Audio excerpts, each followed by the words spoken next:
जब वो ब्रह्मचर्य से भगवत प्राप्ति की इच्छा करके चित्त से निरंतर मेरा चिंतन करता है तो इंद्रियां शांत हो जाती हैं। इंद्रियों के संपूर्ण द्वारों को रोक दिया, आंखें खुली हैं या बंद, केवल नाम दिखाई दे रहा है या मंत्र दिखाई दे रहा है या मंत्र अधिष्ठात्र देवता श्यामा श्याम दिखाई दे रहे हैं। ये आंख बंद करके ध्यान लगाना कमजोरी है, क्योंकि अभी उसे बाहर कुछ और और अंदर कुछ और। इसलिए जब बाहर भीतर एक बात हो जाती है तो आंख खुली रहे तो भी नहीं दिखाई दे रहा और कुछ, वो आंख बंद रहे तो कोई समस्या नहीं। खुली और बंद केवल पलकों का भेद है। अंतर के चिंतन का चिंतनीय तत्व उसकी दृष्टि के सामने होता है। इंद्रियों के संपूर्ण द्वारों को रोक लिया, बड़ा कठिन है, देख लो, बहुत कठिन है। फिर मन को हृदय में निरुद्ध कर दिया। हृदय के सिवा मन जा ही नहीं, कोई वस्तु व्यक्ति स्थान का कोई चिंतन नहीं, मन अमना। प्राणों को सूक्ष्म करके मस्तक पर चढ़ा लिया, इसे योग धारणा कहते हैं। और फिर उस समय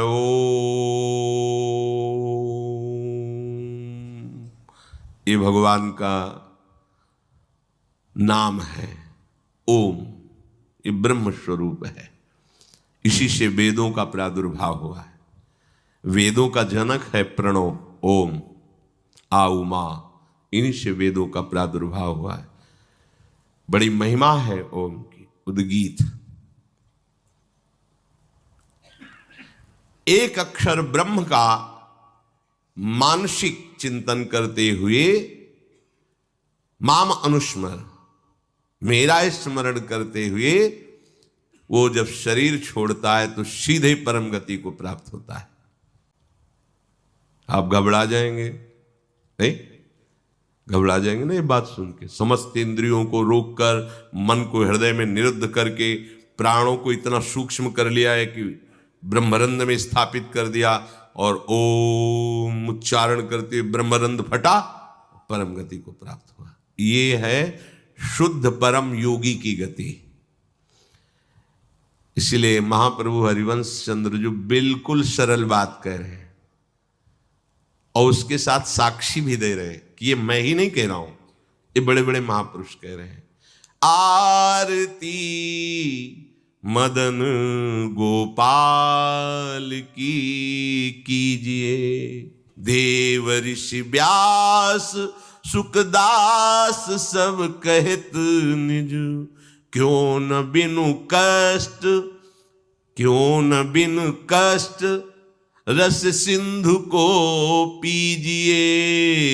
आरती मदन गोपाल की कीजिए, आरती मदन गोपाल की कीजिए। हरिवंश महाप्रभु के बड़ा एक कष्ट का मार्ग है। चूक हो गई तो परम गति नहीं मिलेगी, लेकिन हम तुम्हें हंसते खेलते परम गति का मार्ग बता रहे हैं। हित सजनी जो परम कृपाल है। मदन गोपाल को अपने घर का ठाकुर मान लो। पद्मासन लगा के, प्राणों को सूक्ष्म करके, इंद्रियों को निर्विषय करके, मनोनिग्रह करके, प्रणव का चिंतन करते हुए, योग बल से प्राणों को मस्तक पर धारण करके, ब्रह्मरंध का भेदन करके परम गति को, वो परम गति बहुत हल्की होगी जो यहां मिलेगा।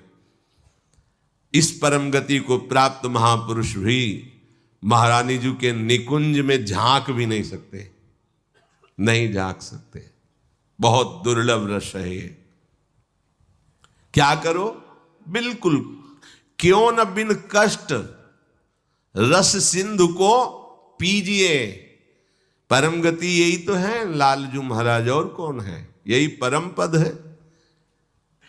वो मेरे में प्रवेश पा जाता है, एकत्व भाव से भगवान में लीन हो गया। जैसे जल की तरंग समुद्र में लीन हो गई, ऐसे वो लीन हो गया।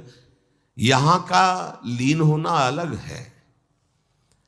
बहुत जल्दी आपको बिना किसी कष्ट के परम लाभ मिल जाएगा। ठाकुर सेवा विराजमान कर लो।